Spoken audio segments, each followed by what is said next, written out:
So today we will discuss about the Lewis dot structure, right?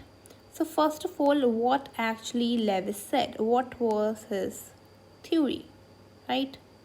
So according to him, atoms combine together and these atoms combine,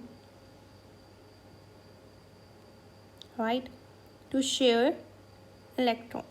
For what reason they will combine? Obviously to share electron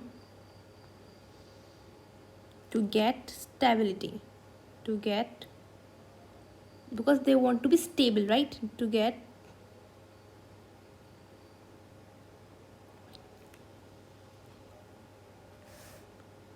Lewis theory. What actually it says that atoms combine together to share its electron and to get the stability.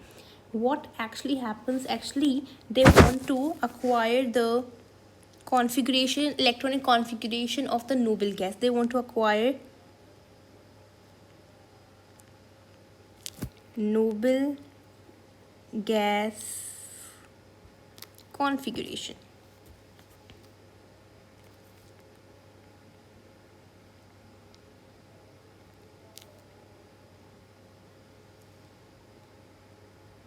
They want to acquire noble gas electronic configuration.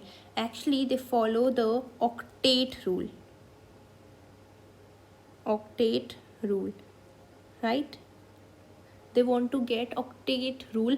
So all elements follow octet rule, but there are some exceptions, and it is then this law is not considered as universal because of some exceptions. There are many exceptions, right? So some follow octet, some follow duplet, like hydrogen, helium. They follow duplet. They have 2 electrons in their outermost shell, so they want to fill the octet rule. But there is a condition that this octet rule is not followed by central atom, not followed by central atom. This octet rule is not so followed by central atom. So what it can be? They can't be less than 8. They can't be less, but they can be greater than 8, or they can be simply 8, right? So remember, just think that they can't be less than 8, but they can be greater than 8, or they can be 8. Okay, now let's discuss some rules. That in order to get the select the central atom. Number 1, central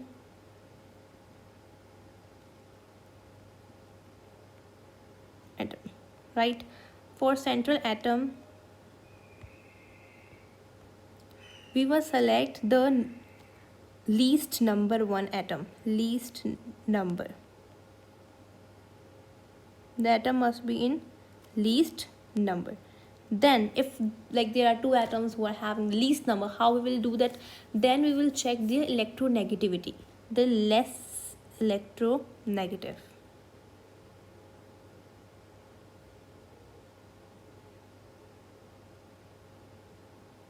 right? There will be less electronegative. Then whatever least number, there will be less electronegative. Then if it doesn't follows, then what will we do? We'll check the large size,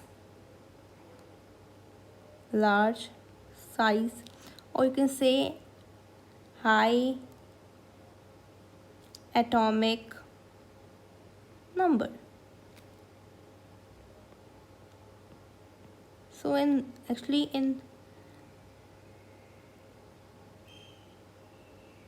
this sequence we will follow this.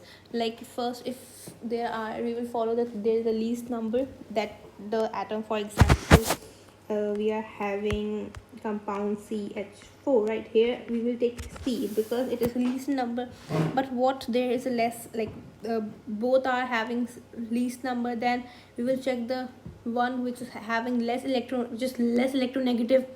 Then if both are less electronegative, then we'll check the large size, the high atomic number, right? Okay, now second is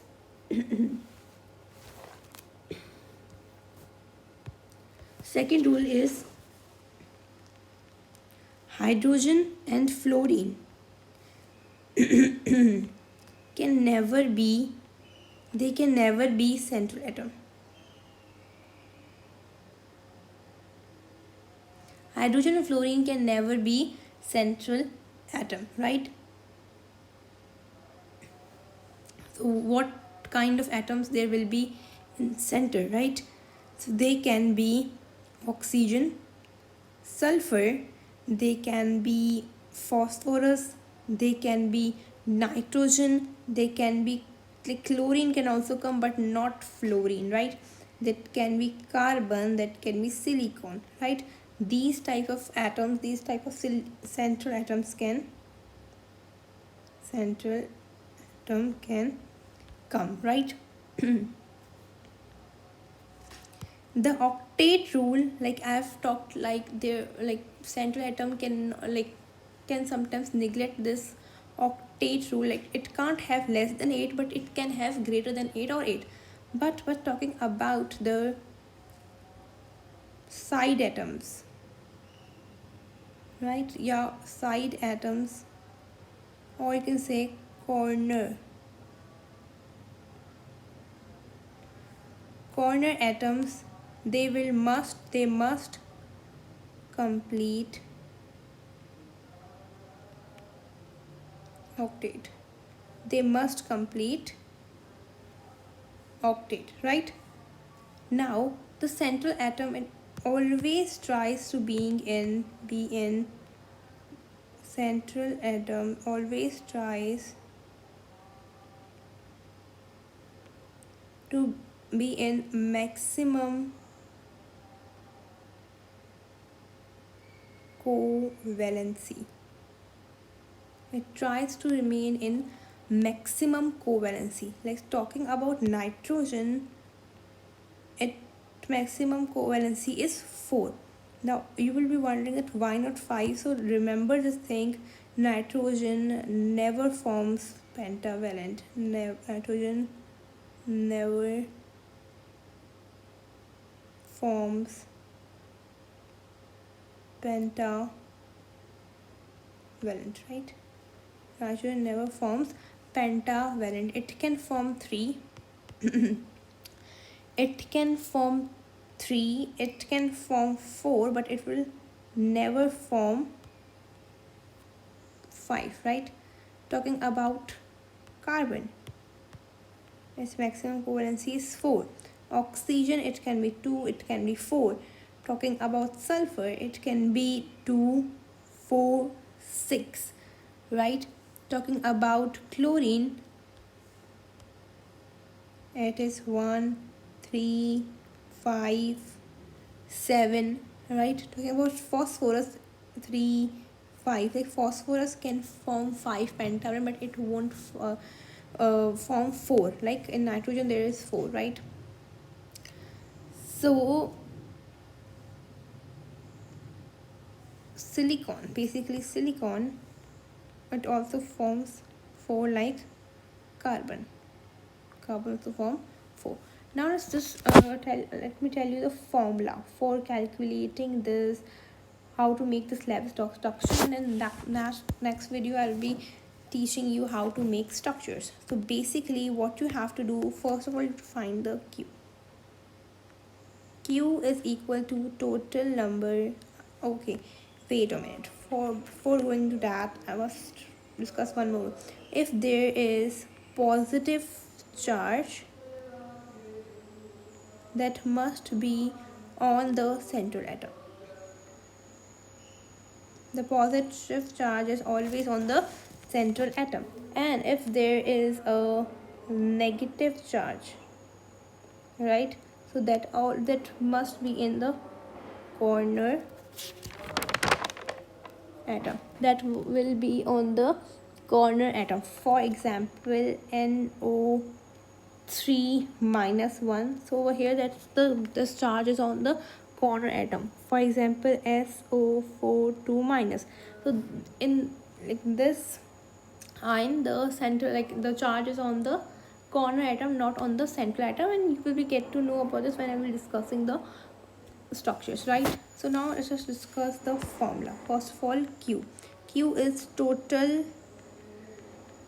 number of valence electrons plus negative charge if there is a negative charge, and minus positive charge, right? Q is equal to total number of valence electron. If there is a positive charge, then we will subtract that value, and if there is a negative charge, we will add that one value. Second is bond pair electron.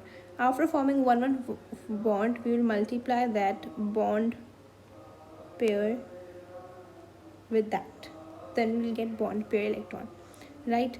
Then there is lone pair. So lone pair is equal to Q minus BP, the total number of valence electron minus the bond pair electron. So this is the formula for finding that. Okay, there is a formula for finding a formal charge too. Right? There is a formula for formal charge. F is equal to V valence electron minus lone pair minus bond pair electron divided by 2. You will be get to know this thing more when I will be discussing the structures basically, right? So I hope this the rules are clear to you.